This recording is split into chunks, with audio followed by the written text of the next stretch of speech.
स्वागत है आपका YouTube channel concept class by Anil. तो कैसे हैं आप लोग सभी? उम्मीद करता हूँ मस्त होंगे, बिंदास होंगे। तो चलिए आज एक सिपाही सीरीज चलाते हैं।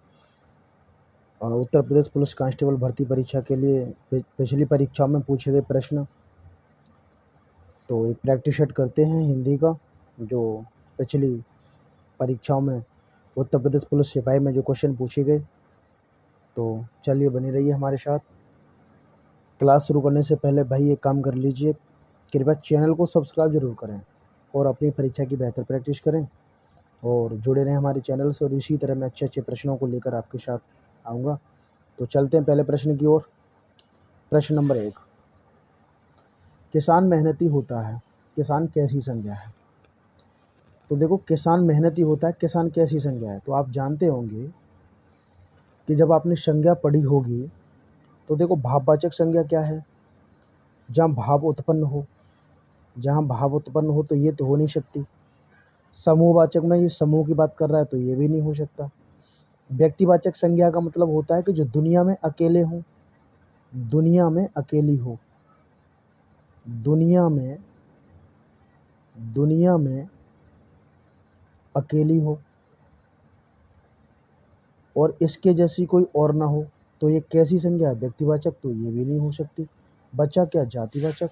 जातिवाचक कहता है कि इनके जैसे और हों, इनके जैसे, इनके जैसे और हों, इनके जैसे और हों। तो किसान मेहनती होता है, किसान कैसी संज्ञा है? तो भैया ये जातिवाचक संज्ञा है।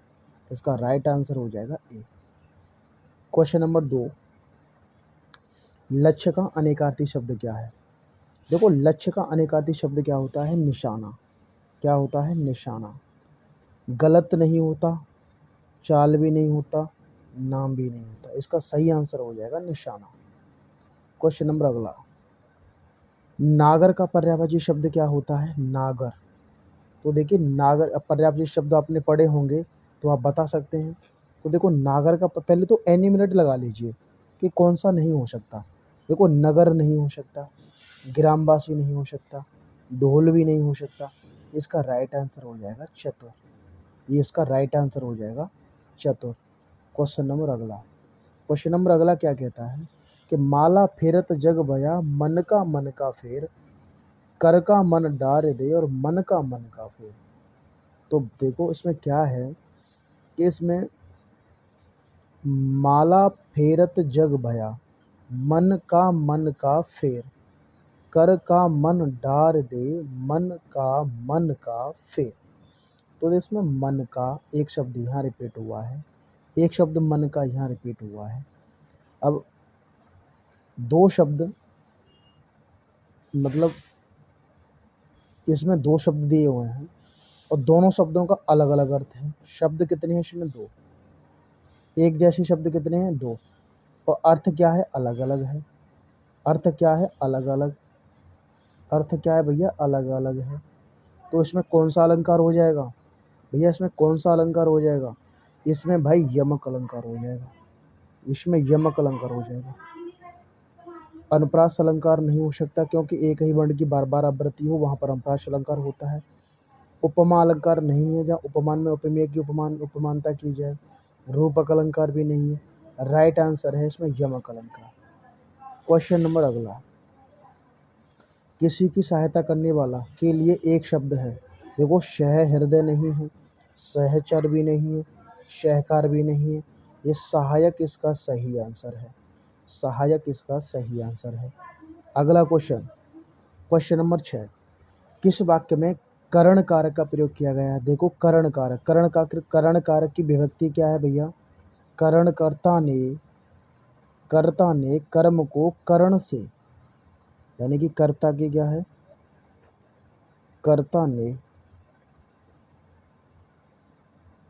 कर्म को करण से, तो से विभक्ति का प्रयोग क्या हुआ है? सुरेश ने मीना के लिए, जहाँ के लिए शब्द आ जाए या दूसरे के लिए कुछ किया जाए वहाँ पे संप्रदान कारक होता है। कौन सा कारक होता है? संप्रदान कारक होता है। इसलिए ये तो हो नहीं सकता। उनको पढ़ना चाहिए, उनको पढ़ना चाहिए। तो इसमें भी करण कारक नहीं है। साधुओं की संगति से बुद्धि सुधरती है, से की विभक्ति हुई है, तो राइट आंसर आपका हो जाएगा सी। यह पुस्तक सीता को दे दो, इस दूसरे के लिए कोई काम किया जा रहा है तो इसमें तो संप्रदान कारक होगा, तो ये भी नहीं हो सकता। इसका राइट आंसर सी हो जाएगा। अगला क्वेश्चन है, अंतर्निहित शब्द का सही संधि विच्छेद क्या होगा?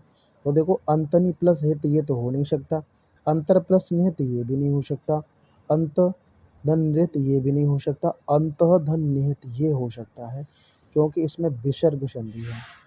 संधि का नाम बताएं तो कौन सी संधि है? विसर्ग संधि है। कौन सी संधि है? विसर्ग संधि। विसर्ग संधि, तो राइट आंसर क्या हो जाएगा आपका? डी। चलो अगले क्वेश्चन चलते हैं। अगले क्वेश्चन क्या कह रहा है? हिंदी साहित्य अकादमी की ओर से हर वर्ष सलाका सम्मान पुरस्कार किस क्षेत्र को दिया जाता है?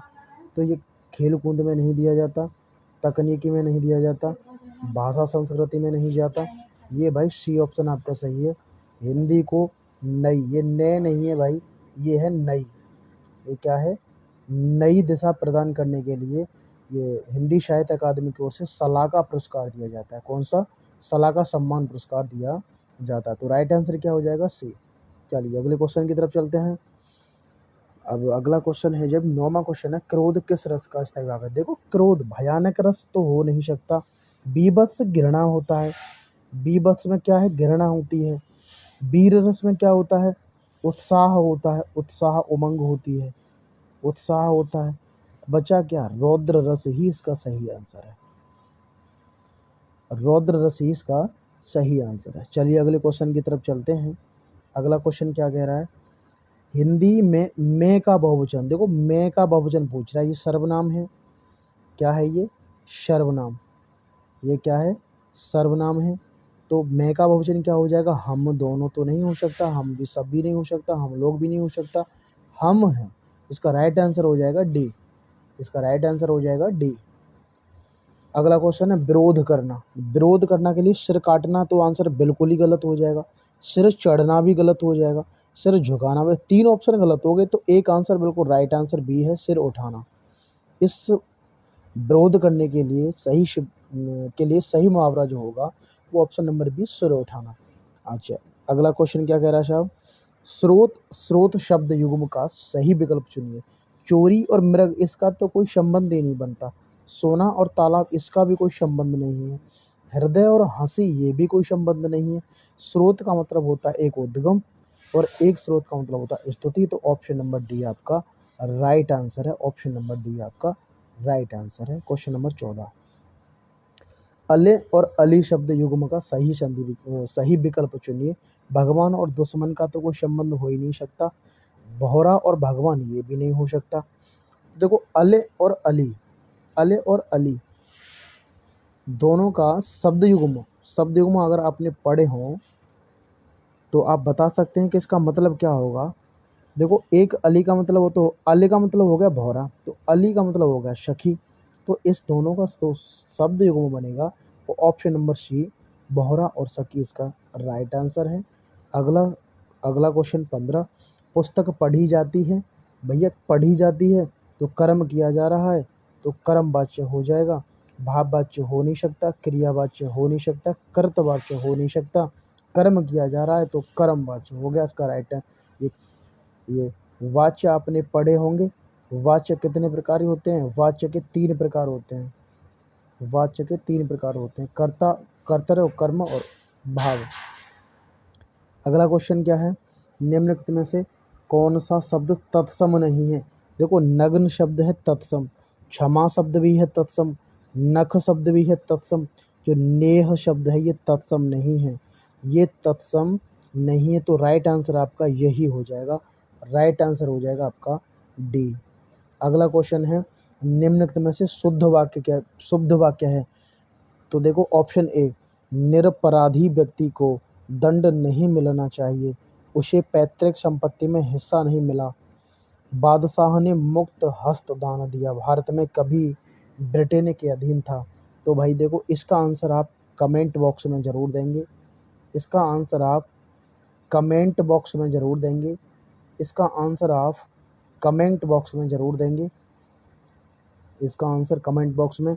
और भाई एक काम ज़रूर कर लेना कि चैनल को सब्सक्राइब ज़रूर कर लें। इसी तरह मैं आपके बहुत अच्छे अच्छे प्रश्न जीएस के, मैथमेटिक्स के और रीजनिंग के, हिंदी के, पीवाईक्यू में सारे पीवाईक्यू बढ़िया अच्छे अच्छे क्वेश्चंस करा दूंगा। और चैनल से जुड़े रहें भाई, चैनल को सब्सक्राइब जरूर कर लें, ये आपसे निवेदन है भाई। और अगला क्वेश्चन की ओर चलते हैं। गमही शब्द क्या है? गमही शब्द क्या है बताइए?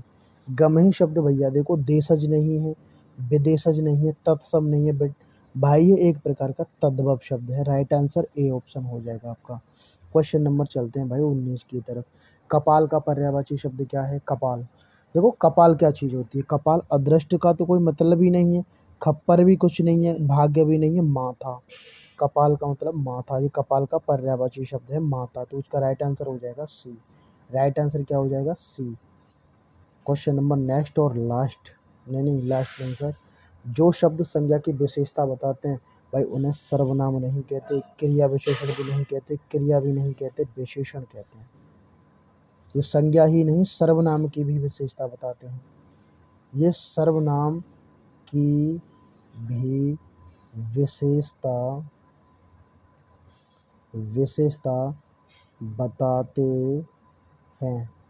ठीक, ये सर्वनाम की भी विशेषता बताते हैं, तो राइट आंसर आपका हो जाएगा ए।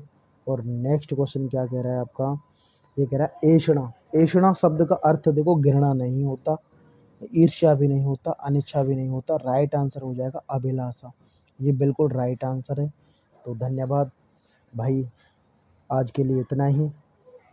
थोड़े से कम 20 क्वेश्चन 40 क्वेश्चन में कराने थे और 40 में से 20 ही क्वेश्चन हो पाए हैं आज। तो आज के लिए इतना ही है भाई, बाकी 20 क्वेश्चन मैं आपके लिए अगली वीडियो में करूँगा। तो प्लीज़ आपको एक काम ज़रूर करना है कि चैनल को सब्सक्राइब ज़रूर कर लें, चैनल सब्सक्राइब कर लें और जुड़े रहें चैनल से। इसी तरह मैं बहुत अच्छे अच्छे क्वेश्चन और पीवाईक्यू प्रीवियस क्वेश्चन पेपर्स मैं आपके लिए लाता रहूँगा। धन्यवाद।